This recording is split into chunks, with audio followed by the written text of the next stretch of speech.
สะพานมิตรภาพอยู่ที่ปอยเปรตนะอยู่ข้างปอยเปรตนะที่มึงไปทำร้ายกูว่านะเนี่ยเป็นสิ่งดีเลยนะสินค้าพวกมึงจะได้ไม่ต้องข้ามมาโอ้พวกมึงทำอะไรก็ไม่เคยขาดทุนอยู่แล้วมึงสร้างสะพานเพื่อที่จะอำนวยความสะดวกให้รถสินค้าของมึงเนี่ยข้ามมาในประเทศกูเนี่ยได้ง่ายการขนส่งรวดเร็วกำไรมึงไม่เคยทำอะไรที่มันขาดทุนอยู่แล้วฝั่งลาวก็เหมือนกันสะพานมิตรภาพอะไรของมึงอ่ะมึงเคยทำที่มันขาดทุนไหมทุกสิ่งทุกอย่างก็คือไอ้ที่มึงสร้างนะเพราะว่ามึงมีผลประโยชน์มึงสร้างสะพานนี่เพื่อที่จะลดคนสินค้าเนี่ยจะได้แบบเข้าออกได้สะดวกนะอย่างประเทศลาวกับประเทศกัมพูชาเนี่ยก็คือแบบส่วนมากก็นำเข้าสินค้าจากประเทศมึงกำไรล้วนๆพอเสร็จแล้วมึงมาสร้างเสร็จแล้วมึงก็มานั่งทวงบุญคุณอีกอ่ะนะแต่ไอ้สะพานไอ้ชื่อสะพานอะไรวะไอ้สะพานมิตรภาพไทยกัมพูชานะที่มึงยิงทำร้ายนะกูว่าดีนะสำหรับกูนี่กูว่าดีเลยทำลายแม่งให้หมดเลยจะได้แบบไม่ต้องแบบลดสินค้าของพวกมึงเนี้ยขับเข้ามาในประเทศกูขับมาส่งสินค้าในประเทศกูนะช่วยตัดให้หมดแล้วกันนะทางทะเลทางอะไรเงี้ยทางอากาศเนี่ยมึงปิดให้หมดเลยพวกกูนี่ยินดีเลยจะกราบขอบพระคุณแบบงามๆเลยโอ้เฮลโลสบายดีสวัสดีค่ะมาพบกับสาวรอีกแล้วนะทุกคนวันนี้เนาะสาวรก็มีคลิปของไอ้บอยคนเขมรมาให้ทุกคนได้เบิ่งได้ฟังได้พิจารณานำกันอีกแล้วทุกคนซึ่งเป็นคลิปที่ไอ้บอยเนาะออกมาเว้าถึงเรื่องที่ประเทศไทยเพิ่นได้ยิงทำลายสะพานมิตรภาพไทยกัมพูชาค่ะนะทุกคนเนาะแล้วเพิ่นก็ได้เว้าลามมาฮอดสะพานมิตรภาพลาวไทยนำเนาะทุกคนสำหรับไอ้บอยที่เพิ่นบอกว่าดีเนาะที่ประเทศไทยทำลายสะพานมิตรภาพไทยกัมพูชาจะได้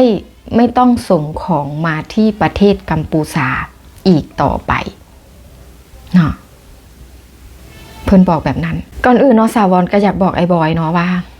สติฮู้บอกว่าเป็นอย่างประเทศไทยเพิ่นจึงทำลายสะพานมิตรภาพ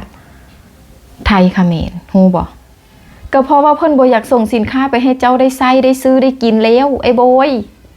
ก็เพราะว่าเพิ่นบ่ได้เป็นมิตรกับเจ้าแล้วเพิ่นบ่อยากร่วมค่าสมาคมกับเจ้าแม่นบ่เพราะฉะนั้นอย่ามาเว้าแบบนี้ถ้าเพิ่นยังอยากต้องการร่วมค่าสมาคมกับเจ้านะเพิ่นบ่ทำลายดอกแล้วไอ้บอยเนาะบอกว่าที่ประเทศไทยสร้างสะพาน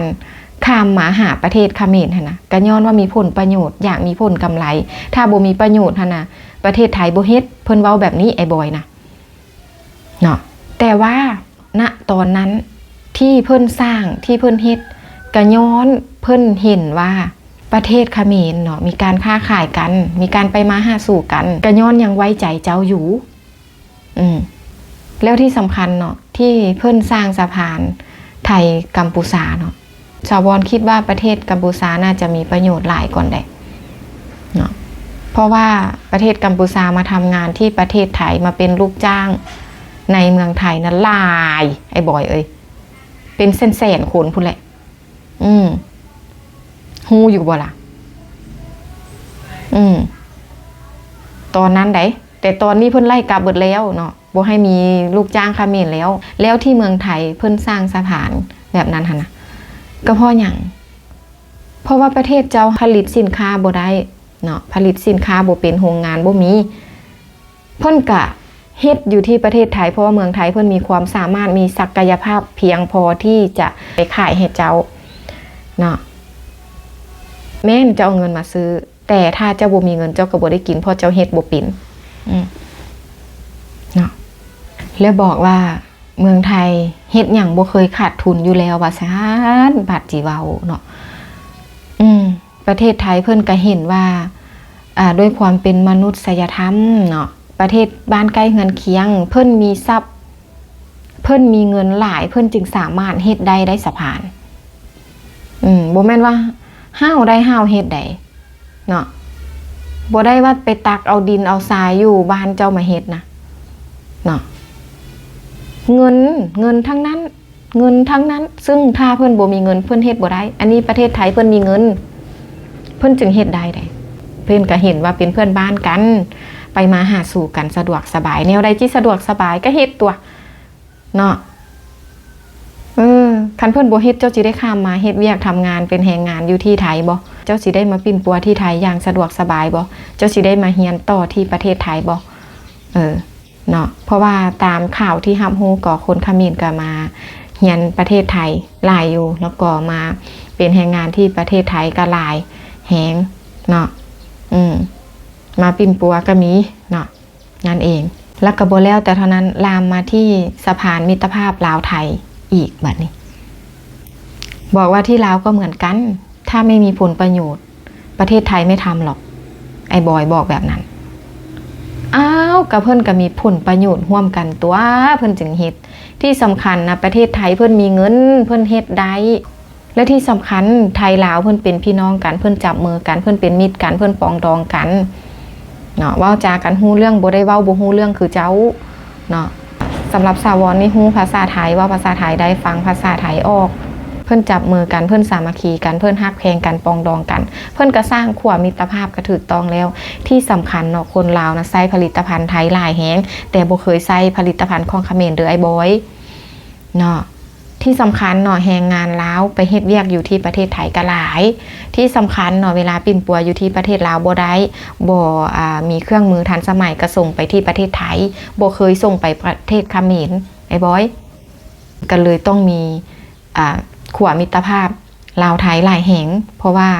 คนลาวกับคนไทยไปมาหาสู่กันอยู่แล้วเนาะแล้วก็ที่สำคัญบ่ต้องลามมาหาประเทศลาวเด้อเนาะปัญหาของเจ้าก็อยู่ที่ของเจ้าเองที่ประเทศไทยทำลายสะพานไทยกัมพูชากะย้อนอย่างกะย้อนเพิ่นอยากตัดความสัมพันธ์จากเจ้าเนาะเพราะเจ้าบ่เป็นมิตรเนาะถึงว่าเพิ่นสร้างมากะอย่าเพิ่นยอมเสียเพราะหยังเพิ่นอิ่มเจ้าหลายเบื่อคำว่าอิ่มคือเบื่อน่ารำคาญเนาะไว้ใจไม่ได้บ่อยากไปมาหาสู่บ่อยากเป็นมิตรบ่อยากร่วมค้าสมาคมกับเจ้าแล้วเพิ่นจึงทำร้ายฮะนะซั่นเพิ่นสิทำร้ายเฮ็ดหยังต้องคิดหลายๆเด้อไอ้บอยก่อนสิเว้าหยังก็ได้เนาะเฮาก็เว้าไปตามคลิปนี่แหละเนาะสาวรก็เว้าตามที่ไอ้บอยเว้ามานี่แหละเนาะทุกคนเว้าไปตามความเป็นจริงเว้าในสิ่งที่ตาเห็นเนาะก็อยากให้ทุกคนเนาะเบิ่งแล้วก็พิจารณาไปนำกันสำหรับคลิปนี้สาวรก็จะขออนุญาตจบคลิปแต่เพียงเท่านี้ฝากทุกคนกดไลค์กดแชร์กดติดตามกด Subscribe ให้สาวรเนี่ยเด้อสำหรับใครที่ว่าใจดีมีน้ำใจอยากซัพพอร์ตสาวรอยากให้กำลังใจสาวรก็อยากกดข้ามโฆษณาเจอกันคลิปต่อไปทุกคนบ๊ายบาย